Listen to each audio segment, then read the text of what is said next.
अस्सलाम वालेकुम students, class 7 कैसे हैं आप? आई होप सब ठीक होंगे। स्टूडेंट्स, आज आप लोगों ने वर्कबुक का पेज नंबर 35 करना है। पेज नंबर 35 का आपका टॉपिक है जुमलों की तस्हीह। तस्हीह का मतलब होता है ठीक करना। किसको ठीक करना? जुमलों को। जो जुमले गलत हैं उनको दुरुस्त करके लिखना। ठीक है, जो जो जुमलों में मिस्टेक्स हैं उनको मैंने रेड से अंडरलाइन कर दिया है और इसको हमने ठीक करके लिखा है। तो पहला सेंटेंस है, ताजमहल संगमरमर के पत्थरों से बनी एक खूबसूरत इमारत है। जिसको आपने तब्दील करके लिखा, ताजमहल संगमरमर से बनी एक खूबसूरत इमारत है। संगमरमर भी पत्थर को कहते हैं और पत्थर भी पत्थर को कहते हैं। तो 2 बार पत्थर इस्तेमाल हुआ, इसलिए हमने एक ही बार इसको इस्तेमाल करके सेंटेंस मुकम्मल कर दिया। नंबर 2, शब कदर की रात में मुसलमान इबादत करते हैं। हम सेंटेंस बनाएंगे, शब कदर में मुसलमान इबादत करते हैं, तब भी बात सेम ही रहेगी। नंबर 3, गुरबाओं की मदद करना कार सवाब का काम है। तो हम इसको लिख देंगे, गुरबाओं की मदद करना सवाब का काम है। कार का मतलब भी, कार सवाब का मतलब होता है सवाब का काम, और इसके आगे भी सवाब का काम लिखा हुआ है। ठीक है ना, तो 2 दफ़ा यहाँ पे सवाब का काम लिखा हुआ है, तो हमने उसको एक ही दफ़ा लिख दिया सवाब का काम। कार सवाब लिखें या सवाब का काम लिखें, बात एक ही है। तो मैंने सिंपल इसको इस तरह कर दिया, सवाब का काम। अच्छा, नेक्स्ट, आप गुले रोगन हर दिन लगाया कीजिए।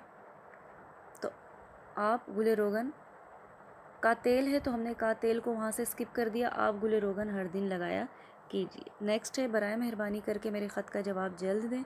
तो आप इसको सिंपल बना लेंगे, बराए मेहरबानी मेरे ख़त का जवाब जल्द दें। ठीक है, मैंने जज साहब से फ़रमाया कि मुझे माफ़ कर दो। तो इसमें फ़रमाया और कर दो को हम कट करके लिख देंगे, मैंने जज साहब से कहा कि मुझे माफ़ कर दें। ठीक है, नेक्स्ट, बाज़ आ जाओ ज़िद करनी अच्छी नहीं। इसका आप लिखेंगे बाज़, ये वाला बाज़ लिखेंगे। ठीक है, आ जाओ ज़िद करनी अच्छी नहीं, मैंने करना लिखा है, यहाँ पे करनी कर लीजिएगा। ठीक है, अच्छा, नेक्स्ट है, किसी रोज़ आप मेरे दौलत खाने पर आइए। तो इसको हम लिखेंगे, किसी रोज़ आप मेरे गरीब खाने पर आइए। ठीक है, नेक्स्ट, मैं कल ज़रूर आपके गरीब खाने पर तशरीफ़ लाऊंगा। आप लिखेंगे, कल मैं ज़रूर आपके गरीब खाने पर तशरीफ़ लाऊंगा। थोड़ी सी रद्दोबदल करके सेंटेंस को हमने ठीक कर दिया। लास्ट है, तुम्हारा हर फेल तुम्हारी बेनामी का बाइस है। तुम्हारा हर फेल, ये फ़े आइन लाम वाला फ़ेल होगा, यानी कि काम काम। फ़े ये लाम का मतलब होता है दूसरा वाला फ़ेल हो जाना। ठीक है ना, पेपर में फ़ेल हो जाना, वो फ़ेल होता है। तो हम इस पर फ़े आइन लाम लगाएंगे। तुम्हारा हर फेल तुम्हारी बदनामी का बाइस है। ठीक है, तो जो जो रद्दोबदल थी उसको अंडरलाइन कर दी मैंने। आपने इसको इसी तरीके से अपनी बुक पे फिल कर लेना है, पेज नंबर 35 पे। अब नेक्स्ट पेज है आपका बुक का, वर्कबुक का नेक्स्ट पेज कौन सा है आपका? Page number 42।